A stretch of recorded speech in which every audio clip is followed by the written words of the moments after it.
नमस्कार, आप देख रहे हैं एनडीटीवी इंडिया। हमारी खास पेशकश के साथ मैं हूं अनंत भट्ट। भारत में 5 दशक पहले लगा आपातकाल आज तक हमारे लोकतंत्र के लिए सबसे बड़ा अभिशाप माना जाता है। हर साल उसकी याद इसलिए ताजा हो जाती है कि लोकतंत्र और संविधान की गरिमा को बनाए रखने के लिए जरूरी है कि इमरजेंसी का ख्याल भी किसी के जहन में ना आए।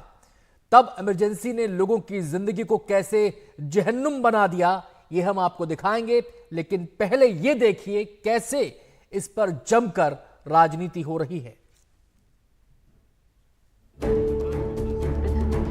Reports have come in.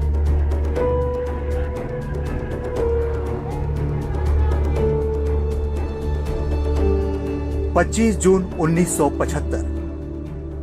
दिन जितना गर्मी भरा था, रात मानो उतनी ही लंबी, काली और भयावह थी। वो एक ऐसी रात बन गई थी जिसकी मानो कोई सुबह ही नहीं होने वाली थी। वो इमरजेंसी की रात थी जिसकी आहट उसके 50वें साल में भी आज साफ साफ सुनाई पड़ रही है।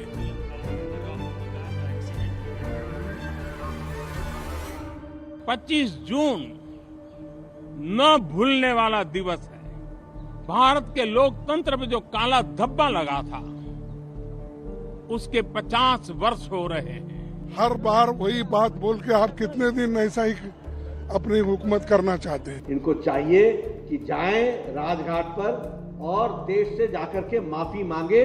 वो उस स्थिति में जेल में आने के बाद उनको 10 दिन 15 दिन मालिश करना, ये सब महीने तक किया। कुछ लोग जीवन भर विकलांग हो गए। विपक्ष के सभी नेताओं को बंद करके लोकतंत्र के गले को पूरी तरह घोंटने का प्रयास किया था। इमरजेंसी की उस लड़ाई में खुद पीएम मोदी ने हिस्सा लिया। भूमिगत रहकर उन्होंने लोकतंत्र की लड़ाई लड़ी। इसमें अपनी पहचान छुपाने के लिए वो कभी साधु बने तो कभी सिख बने। इमरजेंसी में जेल में रहे विष्णु पांड्या याद करते हैं कि कैसे पीएम मोदी साधु बनकर उनके पास आए थे। हम भावनगर जेल में 200 से ज्यादा वहाँ लोग थे, हमारे कार्यकर्ता। हमारी एक बाहर की सर्वोदय कार्यकर्ता की बहन मुझे वो किताबें और बाकी सब देने के लिए आती थी। उसी मौके का फायदा लेकर नरेंद्र भाई आ गए। 1 घंटे तक सभी से कहा, बात की और फिर निकल गए। किसी को पता भी नहीं चला कि ये नरेंद्र मोदी थे।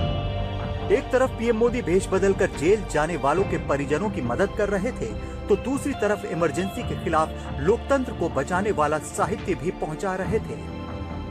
इमरजेंसी में मोदी जी जब आते थे, अंडरग्राउंड थे, लोक संघर्ष समिति बनी थी और हमारे घर काफी बार आते थे। साधु के वेश में भी एक बार आए थे, एक बार सामान्य नागरिक के वेश में आए थे, एक बार सरदार जी के वेश में आए थे। यहाँ अहमदाबाद से सब ट्रेन जाती थी, तो हर एक ट्रेन में के थ्रू हम वो उनका विचार आइडिया था कि उस ट्रेन के थ्रू हम लिफलेट भेजें। पोस्ट में भेजेंगे तो शायद इमरजेंसी में पकड़े जाएंगे। वो जो अंडरग्राउंड लिफलेट गुजरात में छपते थे, हम जाके वो ट्रेन में जाके दे आते थे लोगों को, और उसी तरह मद्रास, कलकत्ता, बेंगलोर, दिल्ली सब पहुंचाते थे हम। एक बार उन्होंने मुझे बोला कि ये आदमी इस जगह इस ट्रेन में आ रहे हैं, इस डब्बे में होंगे, आपको उनको लेना है, स्कूटर पे जाना है, उनको स्कूटर पे पीछे बिठाना है और एड्रेस दिया था, उस एड्रेस पे छोड़ देना है। मैं गया, उनको ले लिया। जब उनके बाद उनको जहाँ छोड़ना था वहाँ छोड़ दिया मैंने। बाद में मुझे करीब 1 महीने के बाद पता चला कि वो दत्तोपंत जी ठेंगड़ी थे जो पूरे भारतीय मजदूर संघ के काम देखते थे। तो भूमिगत होकर पूरे देश की सामग्री का मुद्रण माननीय मोदी जी कराते थे अहमदाबाद में, और देश भर में भेजना और वितरण करने की जिम्मेदारी मोदी जी की थी। भारत के 74 साल के लोकतांत्रिक यात्रा में एक समय 1975 में आया था, जब आंतरिक आपातकाल के नाम पर लोकतंत्र के मूल्यों को निलंबित कर दिया गया था। दरअसल 12 जून 1975 को इलाहाबाद हाई कोर्ट ने 1971 में रायबरेली से इंदिरा गांधी के चुनाव को निरस्त कर दिया था। अब सवाल था कि इंदिरा गांधी प्रधानमंत्री रहेंगी तो कैसे रहेंगी। कांग्रेस अभी इस पर माथापच्ची कर रही थी।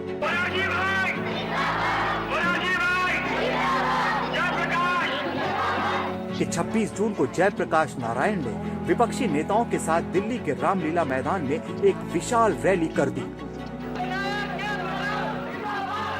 उसमें उन्होंने सेना और सिपाहियों से भी बगावत करने की बात कर दी।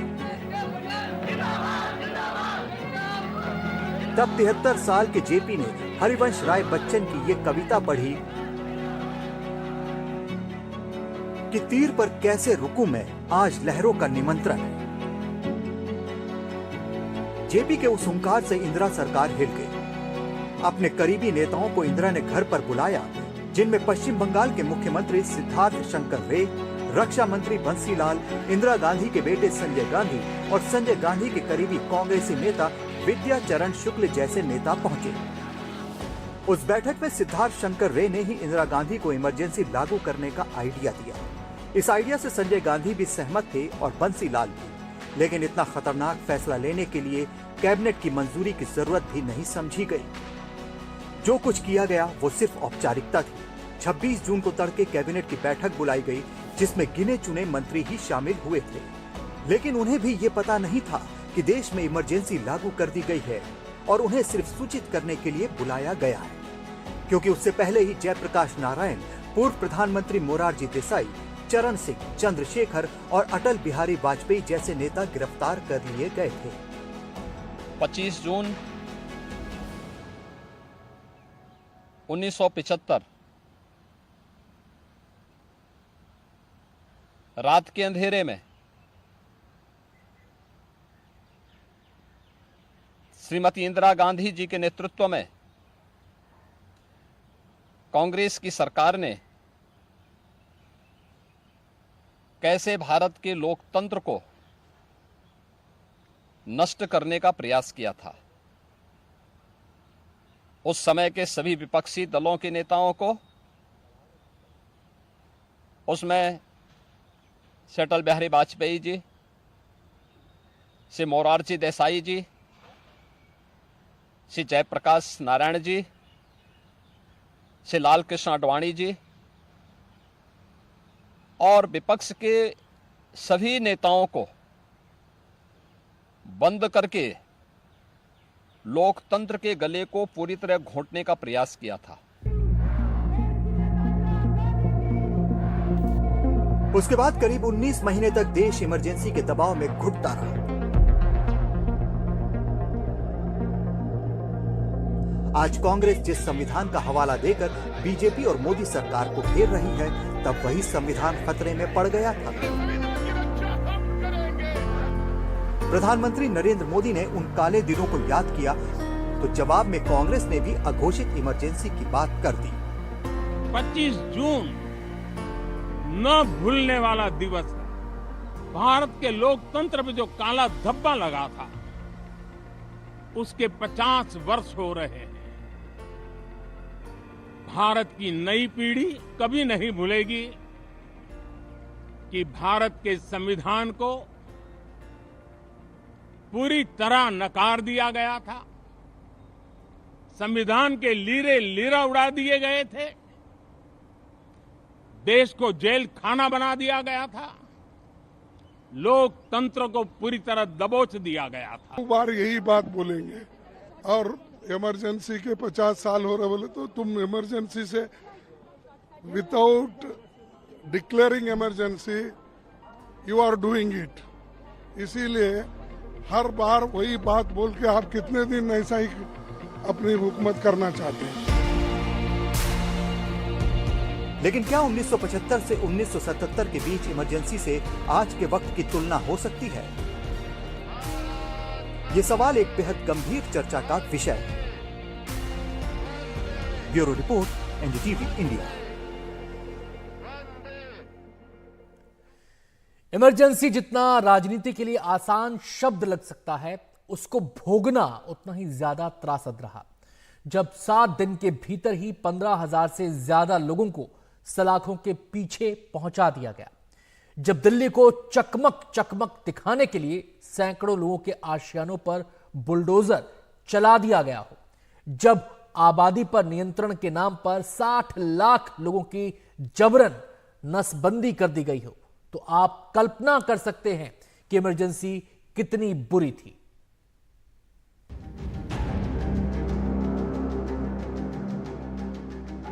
एक शख्स की कुर्सी को बचाने के लिए तब एक हफ्ते के भीतर 15,000 लोगों को जेलों में ठूस दिया गया था। कई जगहों पर परिजनों को भी पता नहीं था कि वो गए कहां।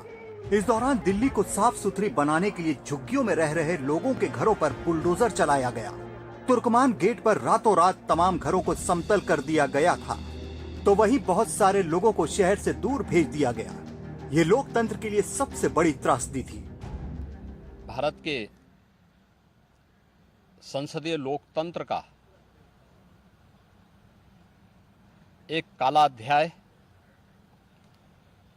आज से ठीक 50 वर्ष पूर्व आज के दिन ही देर रात्रि में हुआ था, जब कांग्रेस की तत्कालीन सरकार ने भारत के संविधान का गला घोंटते हुए लोकतंत्र को पूरी तरह समाप्त करने की साजिश रची थी।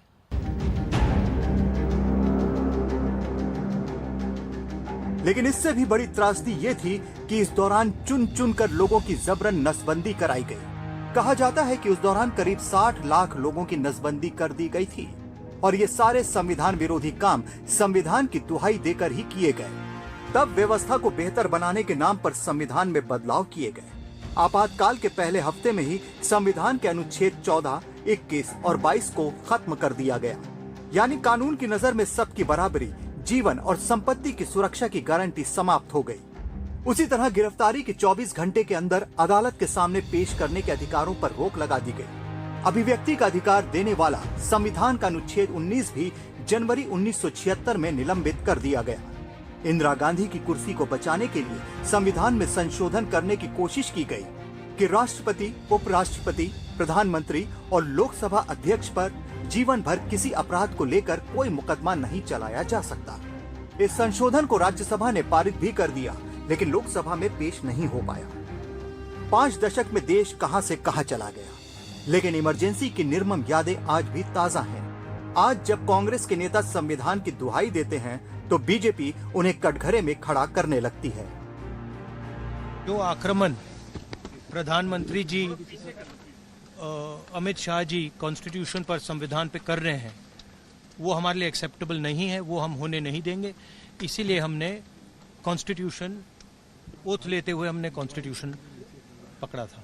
हमारा संदेश जा रहा है, हिंदुस्तान के कॉन्स्टिट्यूशन को कोई शक्ति नहीं छू सकती। अपनी ही सरकार का 2013 में चुनी हुई सरकार, कैबिनेट का ऑर्डिनेंस, उसको फाड़ने का काम किसी और ने नहीं किया, ये शहजादा राहुल गांधी ने किया।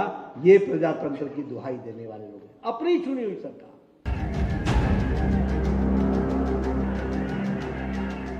इमरजेंसी की वो काली रात बड़ी डरावनी थी। उसमें न सिर्फ संविधान से मिले हुए आम लोगों के अधिकारों को कटघरे में खड़ा कर दिया गया, बल्कि राष्ट्रीय सुरक्षा कानून यानी रासुका में भी खतरनाक बदलाव किए गए। रासुका में बदलाव करके 1 साल से ज्यादा समय तक बंदी बनाने का प्रावधान रखा गया। साथ ही नजरबंदी की सजा काट रहे लोगों को इसका कारण जानने का अधिकार खत्म कर दिया गया। यहाँ तक कि उसमें बदलाव करके नजरबंदियों को कोर्ट में अपील करने के अधिकार को भी छीन लिया गया। बाद में ये नियम तय कर दिया गया कि नजरबंदी के कारणों की जानकारी कोर्ट या किसी को भी देना अपराध होगा। आप कल्पना कर सकते हैं कि आजादी के 30 साल के अंदर ही कैसे लोकतंत्र के पांव उखाड़ने के प्रयास होने लगे थे। मीडिया को लोकतंत्र का चौथा स्तंभ कहा जाता है, लेकिन इस चौथे खंबे पर भी इमरजेंसी का बुलडोजर चल गया था। अखबारों में क्या छपेगा या क्या नहीं छपेगा, इसके लिए सेंसर लगा दिया गया। समाचार एजेंसियों पर भी लगाम लगाई जाने लगी। दिल्ली में बहादुर शाह जफर मार्ग पर मीडिया हाउसों में बिजली सप्लाई रोक दी गई।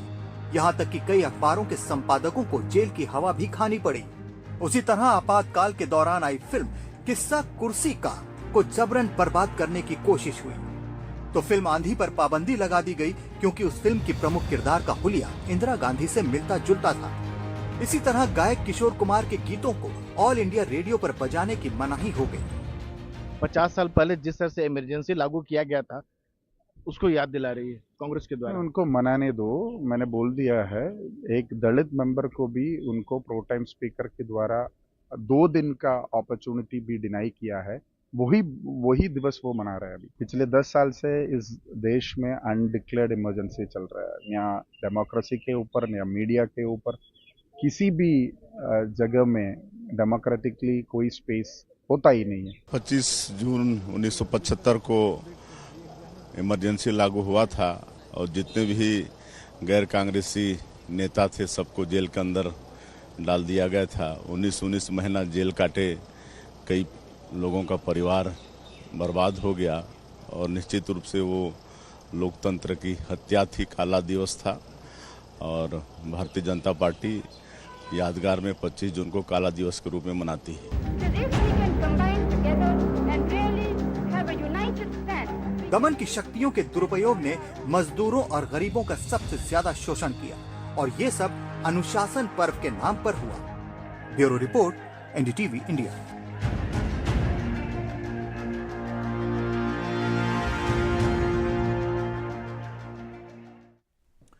और अब वक्त है ब्रेक का। ब्रेक के बाद आपको दिखाएंगे कैसे इमरजेंसी में राजनीतिक विरोधियों को प्रताड़ित किया गया।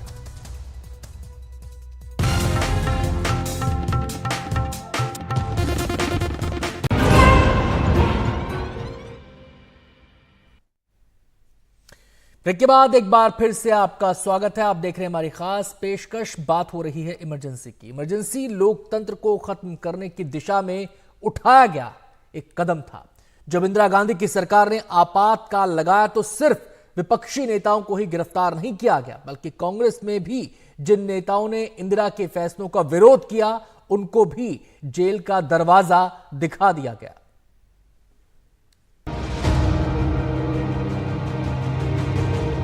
जयप्रकाश नारायण, मोरारजी देसाई, चौधरी चरण सिंह, अटल बिहारी वाजपेयी, पीलू मोदी, बीजू पटनायक, नानाजी देशमुख, लाल कृष्ण आडवाणी, मुलायम सिंह यादव, लालू प्रसाद यादव, नीतीश कुमार, राजनाथ सिंह, ये एक अंतहीन सी सूची है जिन्हें इमरजेंसी लगाते समय तुरंत जेल में डाल दिया गया था।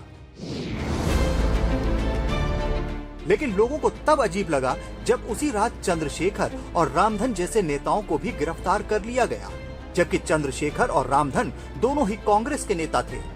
यानी विरोध का एक शब्द भी तत्कालीन सरकार को सुनना गवारा नहीं था। यानी असहमति के लिए कोई जगह ही नहीं थी, चाहे वो अपने ही दल के नेता क्यों ना हो। मैंने कांग्रेस तब छोड़ी थी जब उसके नेता इंदिरा गांधी थी, और गुजराल जी आप जानते हो किन परिस्थितियों में छोड़ी थी। 1975 के इमरजेंसी के दिन विरोधी पार्टियों को निर्णय करना था कि क्या करें। उनके लिए एक ही रास्ता था, जेल जाएं। मेरे लिए 2 रास्ते थे, मैं भारत सरकार में जाऊं या जेल में जाऊं। मैंने जेल में जाना स्वीकार किया था। गुजराल जी आप याद रखिए, मैंने सरकार में जाना नहीं स्वीकार किया था। आप भी मेरे पास आए। उस दौरान कई नेताओं या उनके परिजनों के साथ बदसलूकी की कई घटनाएं हुई। बेंगलुरु में जॉर्ज फर्नांडिस के भाई लॉरेंस को इतना पीटा गया कि वो सालों तक सीधा खड़े नहीं हो पाए। उसी तरह इमरजेंसी का विरोध करने वाले तमाम लोगों की हड्डियां तोड़ दी गई। Bureau report, NDTV India.